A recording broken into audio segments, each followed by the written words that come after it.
Do you owe citizens an apology for being absent while their homes were burning? Do you regret cutting the fire department budget by millions of dollars, Madam Mayor? Have you nothing to say today? Have you absolutely nothing to say to the citizens today?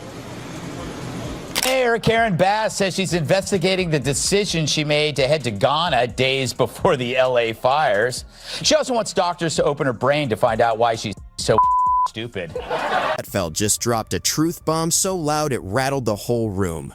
1 minute, Karen Bass was delivering a polished political speech. The next, she was caught in a moment that turned into an unplanned comedy roast. What started as an official statement spiraled into an official mess fast. If you think politicians can always dodge accountability, watch how this one went sideways in real time. Buckle up, because Greg didn't pull a single punch this time. Referring to a Senator Mayor Karen Bass put the gone in Ghana for the president's inauguration. A Sky News reporter confronted her about it when she finally got back, and Karen had a ton to say. Elon Musk says that you're utterly incompetent. Are you considering your position? If you're enjoying this, please subscribe to the channel. It helps more than you realize. Some politicians try to bury their mistakes in long speeches. Karen Bass prefers even longer press conferences. Every time she steps up to a podium, Los Angeles tenses up like someone just shouted, "Incoming."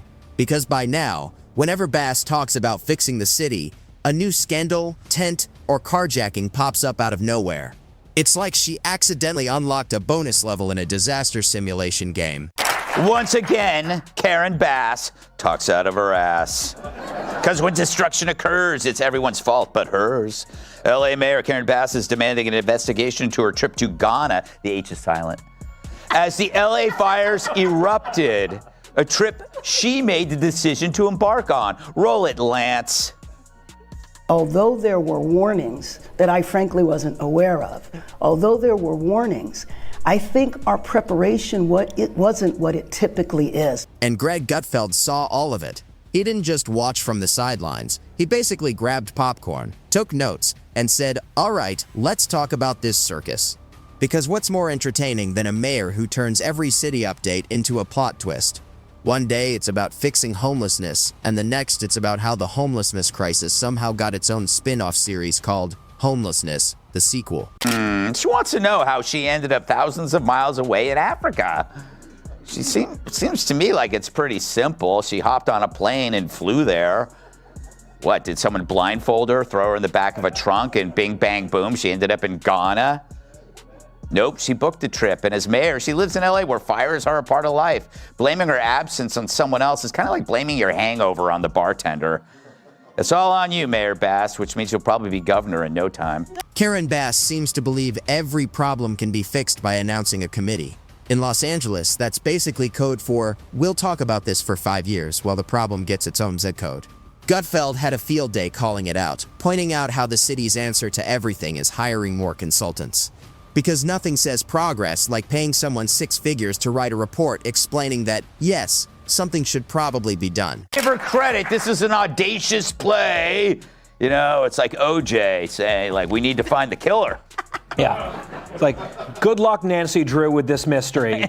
How did you end up on another continent on a trip that you chose to go on? She's like, we don't know the details, but we're looking into it. Yeah. She also promised as a candidate not to leave the country ever as mayor. She loved to go to Africa, she said, but not anymore once I'm mayor. She listed like 5 cities she would ever go to, and that's it. And then here she is for the 4th or 5th time overseas, and this happens. And she's, I guess, so out of any other excuse or idea that she said, we're investigating ourselves. Meanwhile, Los Angeles residents are living through real-life chaos, traffic, crime, inflation, and a mayor who seems to think optimism counts as a policy.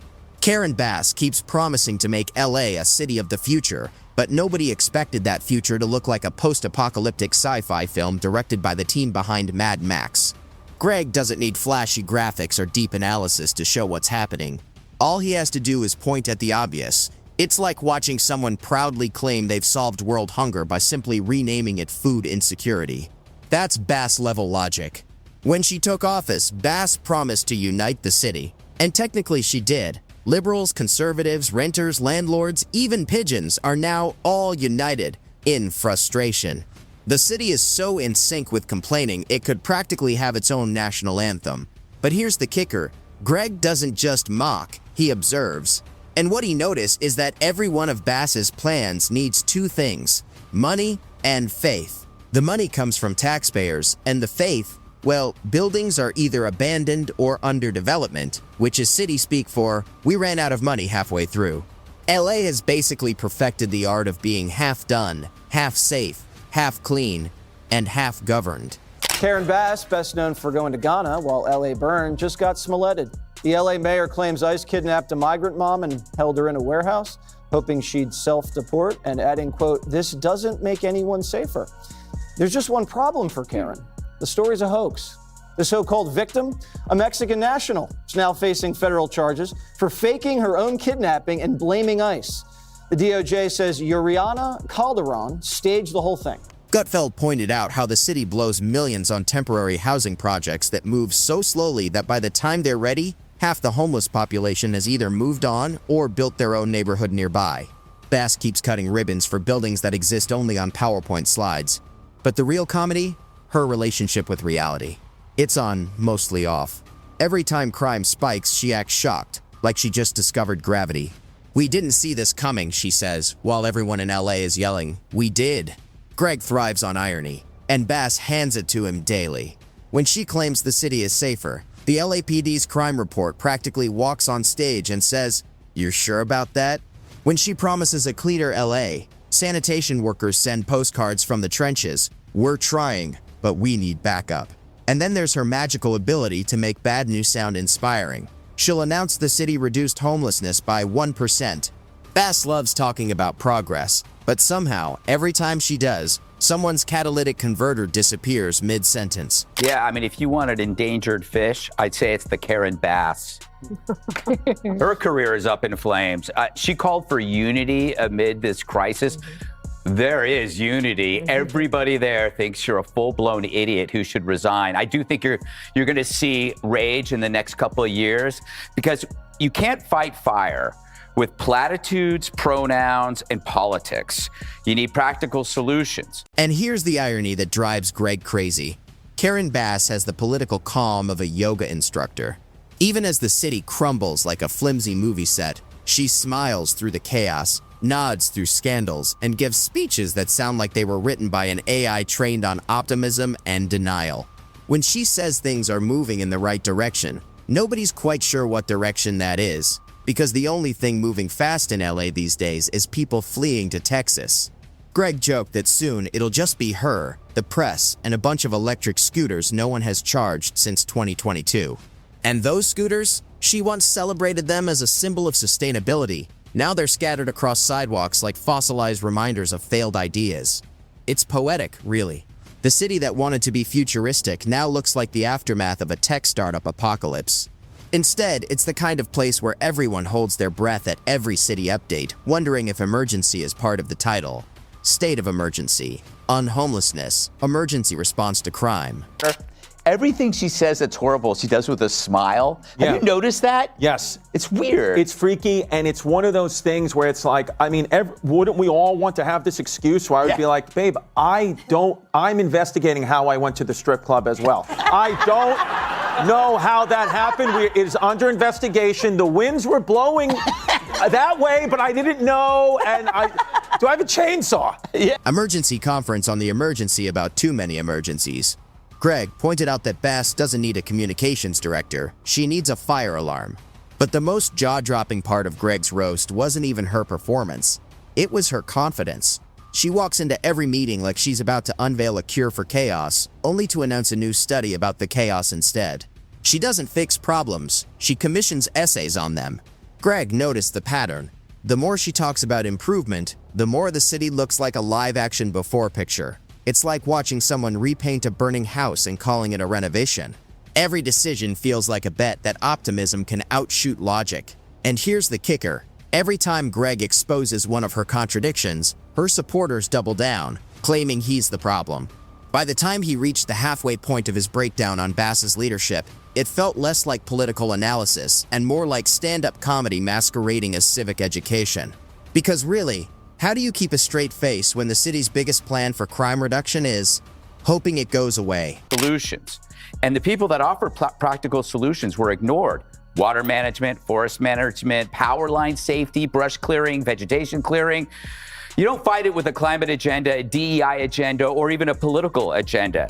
And you hear Democrats in the media criticizing Trump and others for speaking out as the tragedy unfolds, as if they don't do it during every mass shooting. But here's the difference. You can't speak out if you were warning people years before. The funniest part? She talks about bold actions like she's announcing the next Marvel movie. Except instead of heroes saving the day, we get another committee with matching tote bags. LA doesn't need another task force. It needs a functioning task. Gutfeld's sarcasm practically writes itself when Bass starts talking about reforming law enforcement. Every speech sounds like a riddle wrapped in a mission statement. She'll go on for 10 minutes and nobody knows if she's increasing funding, cutting funding, or just funding the confusion. It's a talent. Some people juggle fire. Bass juggles contradictions. Whenever something goes wrong, she throws out numbers faster than a Vegas card dealer. Crime is down 2%, she says, conveniently forgetting it's actually up 50% from last year. Greg joked that at this point, her statistics department must have a dartboard labeled random facts. And you can't talk about Karen Bass without mentioning her obsession with press optics.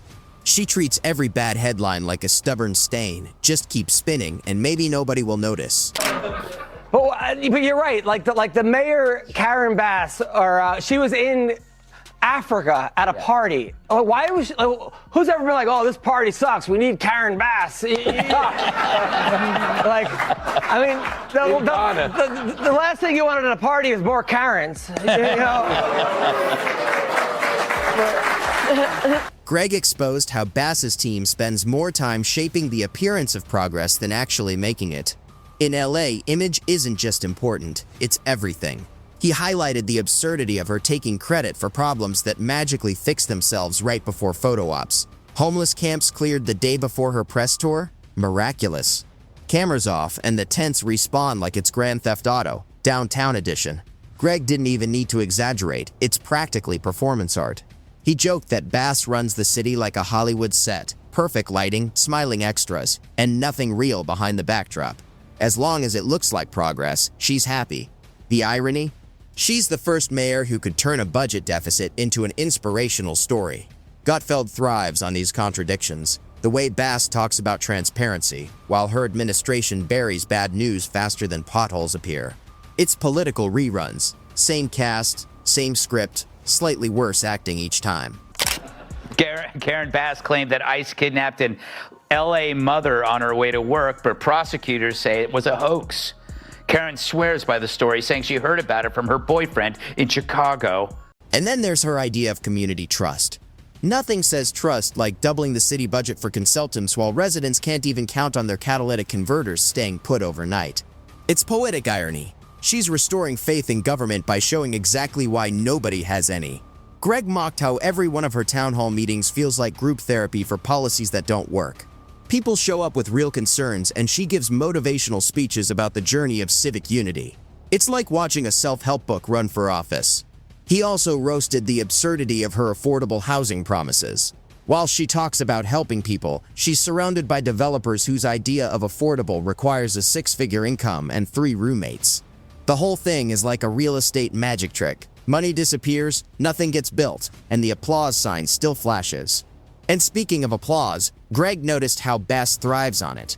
Every new initiative comes with a dramatic unveiling, like she's reinventing the concept of doing her job. He joked that if speeches could fill potholes, LA would have the smoothest roads in America. With you again for an update on a place that you know very, very well. The Pacific Palisades, still very fluid. People are desperately trying to get into the neighborhood because we're hearing about looters. We're seeing videos of people on bikes. Maybe they're scoping out neighborhoods where some homes still stand, and they're convinced that there will be easy passage. And people are really desperate to get in, check on their homes. It's still very difficult to access information. Instead, residents are driving through craters deep enough to deserve their own zip codes. But the sharpest part of Gutfeld's roast came when he highlighted just how detached Bass seems from everyday life. When asked about rising costs, she talks about economic momentum. When people bring up crime, she switches to restorative justice. Greg said it's like watching someone describe a fire while holding a marshmallow stick. The real comedy, though, is in the reactions. Every time Greg skewers her logic, social media erupts. She's perfectly average in a system that rewards pretending things are better than they really are. Greg exposed her not through outrage, but by laughing at the absurdity of it all. Because when your city is this chaotic, you either laugh or cry.